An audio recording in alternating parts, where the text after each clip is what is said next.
This Simon & Schuster audio program is presented in respectful memory of Gilda Radner, who died on May 20th, 1989. It's Always Something by Gilda Radner.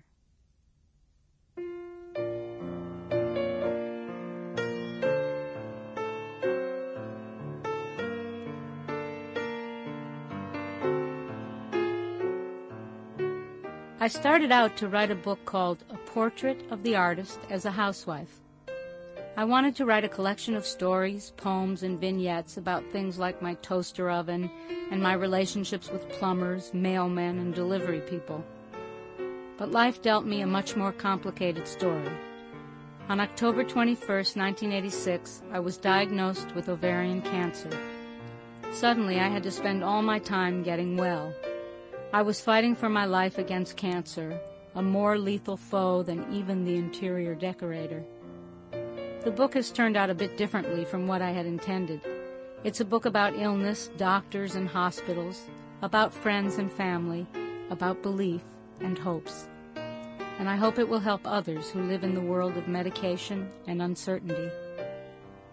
These are my experiences, of course, and they may not necessarily be what happens to other cancer patients. Cancer is probably the most unfunny thing in the world.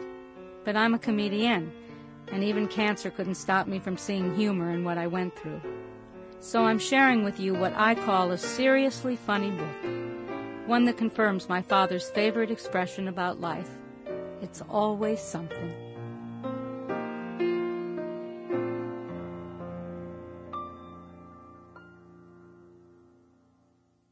Buddha told a parable in a sutra.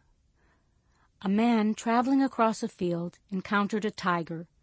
He fled, the tiger after him. Coming to a precipice, he caught hold of the root of a wild vine and swung himself down over the edge. The tiger sniffed at him from above. Trembling, the man looked down to where, far below, another tiger was waiting to eat him. Only the vine sustained him. 2 mice, one white and one black, little by little started to gnaw away the vine. The man saw a luscious strawberry near him. Grasping the vine with one hand, he plucked the strawberry with the other. How sweet it tasted.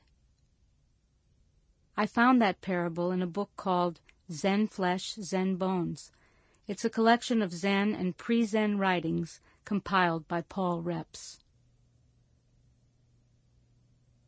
Like in the romantic fairy tales I always loved, Gene Wilder and I were married by the mayor of a small village in the south of France. Sample complete. Ready to continue?